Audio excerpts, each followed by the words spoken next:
putting an end to identity politics. This is the Kevin Jackson Radio Show. What's up, y'all? Kevin Jackson here. Be careful what you wish for. Somebody's right. People writing me, Kevin, NFL, man, what are your thoughts? What are you about this knee? This, that. I'm like, what? You didn't talk about it enough. Well, it's not like I haven't been on TV enough talking about it. Fox News, Fox Business. I was up at the butt crack of butt crack to get up on Saturday. I had to get up at 2 a.m. to do a hit on Fox. 2 a.m. Then the next day, 3 a.m. So I've been doing my duty up in here. Mm-hmm. Thanks for making that adjustment. People can hear me now. So it's a bigger deal than people think, and I'm glad we're covering this. And let me tell you, the ramifications of this are going to be far and wide. Young black men are going to be thanking Donald Trump at some point for saying thanks for addressing the elephant in the room. We want to be hired. We don't care about BLM. We don't care about the NAACP. We don't care about Al Sharpton or Jesse Jackson. We want jobs. We want to take care of our families. We're not down for the nonsense.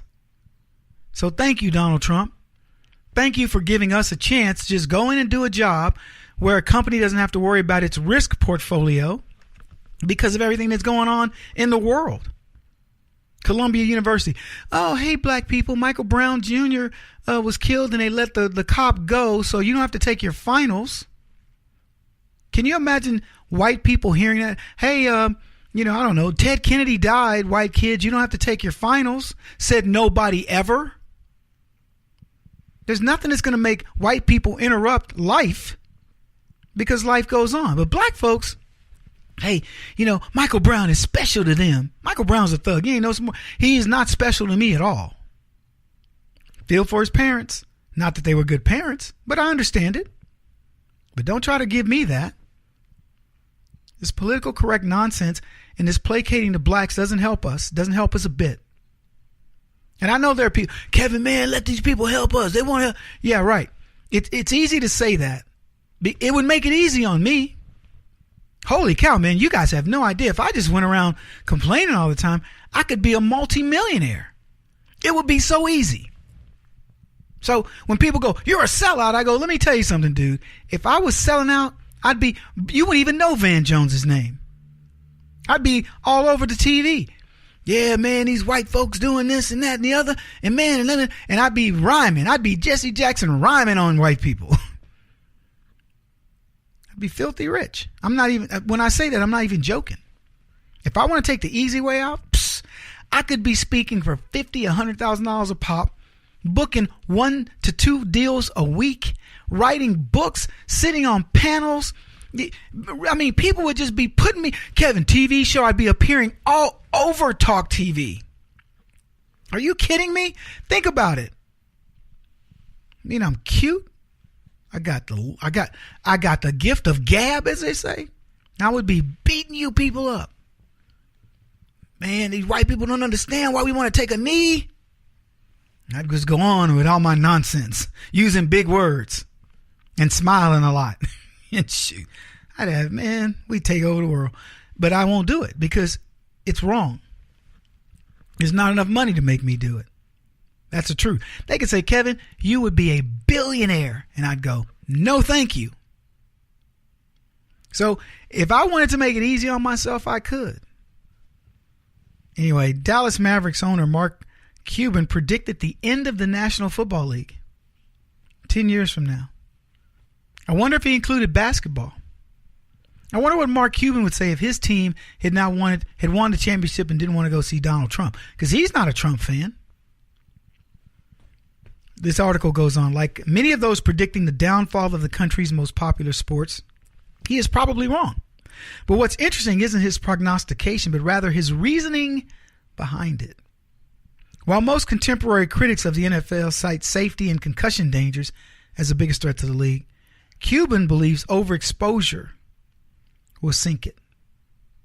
Cuban's argument, pigs get fat, hogs get slaughtered. He says that a lot. When you try to take it too far, people turn the other way. In less porcine-laden language, Cuban argues that the NFL's recent TV deals, that put the league on TV as much as 4 nights a week, it runs the risk of being everywhere. Too much of a good thing, or so the saying goes. Viewers will begin to feel oversaturated with professional football and grow disinterested. Now, Cuban's right. In this particular case, he's definitely right. He's not faulting the other things, though. And that's okay. He's keeping politics out of this. He's saying you got too much of a product and it's there. It would be like Ferrari saying, you know what, we're going to make a lesser volume, a lesser dollar car so more people can own Ferrari. Maybe okay initially, but eventually it tarnishes the brand. He says they're trying to take over every night of TV. If it gets Saturday, now you're impacting colleges. Now it's on 4 days a week. It's all football. At some point, people get sick of it. It's bigger than that, Mark. People are sick of it. You know why I watch college football? I tell people this, and I'm going to tell you, I'm not going to say anything that's going to shock you here. It's because I know those guys like the sport. They've been playing football since they were little. They like the sport. It's nobody's getting paid, for the most part. A few of them are going to go into the pros, but for most of those guys, that's it. That is the end of their football career. They know it. It's something to say, I played ball in college. It is. That's a nice thing to have on your resume. But you know what? When you watch those games and you see the fans, the college kids supporting them, there's nothing fake about it. It's your alma mater, or your dad or your mom's alma mater. You love the school. You love the program. You love the coach. You love the whatever. But it's. I'm not going to say it's as pure as we get in sports because it isn't that pure. There are a lot of things that get in the way of the purity of it. It's not like watching these little tykes, but even they are not that pure anymore. Remember these kids, 8-year-olds taking a knee during the national anthem. We did that story. We talked about that, right? Unbelievable. That kids would do that the parents would allow that. Wouldn't even explain it. But right now, the last bastion of any hope is college. That's that go, no-go point. And I'm going to make a prediction that college football is going to increase this year. NFL will continue to go down. And at some point, they're going to start paying college athletes because a lot of people aren't even going to want to go into the NFL. See, the beauty of college is the level of diversity is amazing. Kids go to school. They're going there to get their educations. And oh, by the way, if you happen to make a sports team, congratulations, man. You are in the biggest diversity market on the planet. It is based strictly on your ability to do something and to do something well.